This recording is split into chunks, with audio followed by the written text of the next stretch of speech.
और डूंगरपुर उपद्रव मामले को लेकर मुख्यमंत्री अशोक गहलोत ने हालातों की समीक्षा की है। मुख्यमंत्री ने प्रदर्शनकारियों से शांति बनाए रखने की अपील की। साथ ही सीएम ने कहा कि कोई भी कानून को अपने हाथ में ना ले। न्यायोचित मांगों पर विचार के लिए सरकार हमेशा तैयार है। मुख्यमंत्री ने पुलिस अधिकारियों को स्थिति पर नियंत्रण के लिए आवश्यक कार्रवाई के निर्देश भी दिए हैं। मुख्यमंत्री आवास पर बैठक हो रही है, जिसमें प्रदेश कांग्रेस अध्यक्ष गोविंद सिंह डोटासरा, मुख्य सचिव राजीव स्वरूप, डीजीपी भूपेंद्र सिंह, प्रमुख सचिव गृह अभय कुमार और विभाग के अधिकारी मौजूद रहे। और प्रदर्शनकारियों से बातचीत के लिए पुलिस अधिकारियों के एक दल को डूंगरपुर भी भेजा गया। पुलिस महानिदेशक ML Lather, Jaipur police commissioner Anand Srivastava, ADG Dinesh MN को डूंगरपुर भेजा गया है।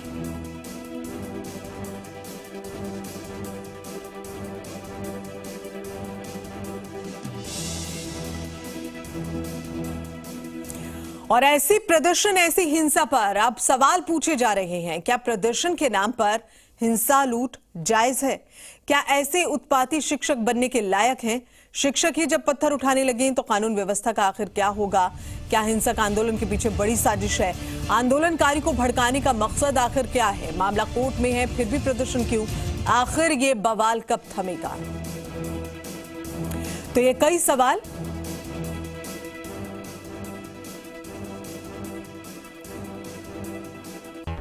और हिमांशु मित्तल की ओर रुख करें, हमारे संवाददाता इस खबर पर ज्यादा जानकारी के साथ में बने हुए हैं। हिमांशु, लगातार इस आंदोलन को, इस प्रदर्शन को रोकने की जो है वो कवायद हो रही है। पुलिस बल भी वहां पर तैनात है, लेकिन लोगों का उग्र प्रदर्शन देख पुलिस बल को ही पीछे हटना पड़ा है। इस पर बातचीत होगी, ये भी बात है, लेकिन बातचीत का कोई सिरा नहीं निकल रहा, कोई रास्ता नहीं निकल रहा। ऐसे में सवाल ये है कि ये उत्पात आखिर कब खत्म होगा? गीतांजलि, देखिए ये बहुत बड़ा सवाल है, लेकिन उससे बड़ा सवाल और उससे ज़्यादा चिंताजनक हालात इस वक्त उदयपुर अहमदाबाद हाईवे पर है, NH 8 पर है, जो पूरी तरह से इस वक्त जल रहा है। देर रात का पूरा घटनाक्रम बताना चाहे तो आज देर रात तक भी, करीब 2 से 2:30 बजे तक भी खैरवाड़ा कस्बे में उपद्रवियों का उपद्रव जो है वो जारी रहा। करीब 1 बजे टोल बूथ पर बड़ी संख्या में एक साथ उपद्रवी पहुंच गए, जिसके बाद में टोल बूथ पर जम करके पथराव कर दिया। टोल बूथ के जो कर्मचारियों ने भाग करके अपनी जान को बचाना पड़ा है। पहले डूंगरपुर जिले में इंटरनेट सेवा बंद थी, अब अगर बात करें तो इसे बढ़ा करके उदयपुर जिले में भी फिलहाल इंटरनेट सेवाएं बंद कर दी हैं।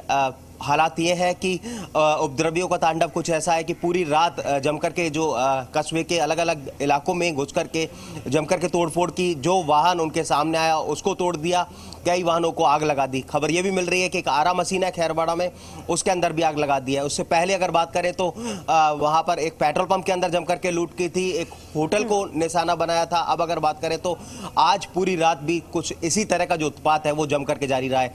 इसी के साथ में मुख्यमंत्री पूरी जो घटना है इसको लेकर अपनी जो निगाह बनाए हुए हैं, लगातार उच्च अधिकारियों के संपर्क में। देर रात तक भी बैठकों का सिलसिला चला। इसके बाद में अब अगर बात करें तो केंद्र से रैपिड एक्शन फोर्स की जो मदद है वो मुख्यमंत्री अशोक गहलोत ने मांगी है। और इसी के साथ में आपको बता दें कि आज निश्चित तौर पर आज का दिन बहुत अहम रहने वाला है, क्योंकि कल जब उपद्रव हुआ है तो उसके बाद में 2 युवकों की जो मौत है वो हुई है। और उसके बाद में आप कह सकते हैं कि आज का दिन बहुत कह सकते हैं कि टेंशन भरा रहने वाला है, क्योंकि आज इस पूरे घटनाक्रम को लेकर के जो पुलिस महानिदेशक एमएल लाठर भी यहां पर पहुंचने वाले हैं। इसके साथ में Jaipur police commissioner Anand Srivastava, ADG crime जो भी यहां पर पहुंचने वाले हैं। तो ऐसे में निश्चित तौर पर कहा जा सकता है कि आज किस तरह से पूरे हालात रहते हैं उस पर निगाह बनाए रखना बहुत ज्यादा जरूरी है।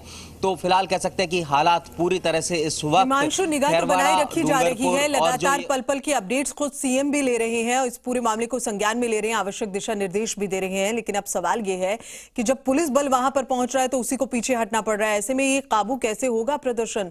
सवाल ये भी है कि अभी 4 दिन बीत चुके हैं, लेकिन कोई हल अभी तक क्यों नहीं निकाला जा रहा है? आखिर कहां दिक्कत आ रही है, कहां देरी?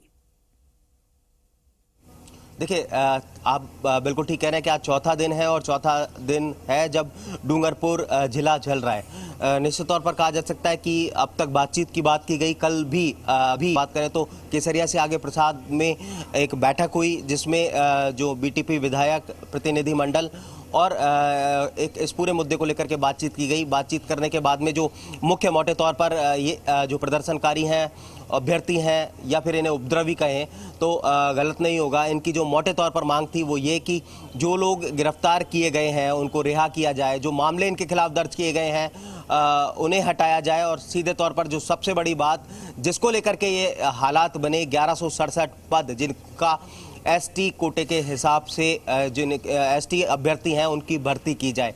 तो इन तीनों मांगों को लेकर के ये अपनी जो सहमति है वो बनवाना चाहते हैं, लेकिन ये समझने को तैयार नहीं है कि ये सब कुछ फिलहाल सरकार के हाथ में नहीं है, इनकी भर्ती जो है वो सरकार के हाथ में नहीं है, मामला कोर्ट में विचाराधीन है। लेकिन ये जो उपद्रवी है वो समझने को तैयार नहीं है और हालातों को फिलहाल पूरी तरह से बिगाड़ने पर उतारू है, क्योंकि जिस तरह से 4 दिन हो चुके हैं फिलहाल हिमांशु, ये मामला इतना बढ़ चुका है और जैसे आप भी जिक्र कर रहे हैं, चौथा दिन है, हम लगातार इस पर जिक्र कर रहे हैं, लगातार अपडेट जो है वो हम दे रहे हैं। आज 4 दिन बीत चुके हैं लेकिन अभी तक इस पर कंट्रोल नहीं है।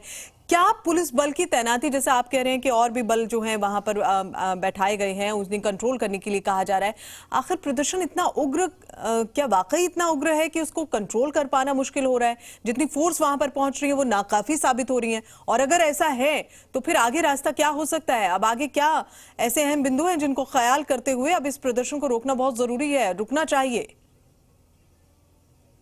देखिए, बिल्कुल रुकना चाहिए, क्योंकि निश्चित तौर पर ये हालात पूरी तरह से चिंताजनक हैं और चिंताजनक होते जा रहे हैं, तनावपूर्ण होते जा रहे हैं। क्योंकि आपको बता दें कि खैरवाड़ा से माथली पुलिया और माथली पुलिया से अगर बात करें तो डोंगरी तक ये पूरा इलाका है जिसमें ये लोग जमा हैं और हज़ारों में इनकी भीड़ बताई जा रही है। और होता कुछ इस तरह से है कि पुलिस जब थोड़ा सा आगे बढ़ने की कोशिश करती है तो ये बड़ी संख्या में, हजारों की तादाद में एक साथ दौड़ करके खैरवाड़ा कस्बे की तरफ आते हैं।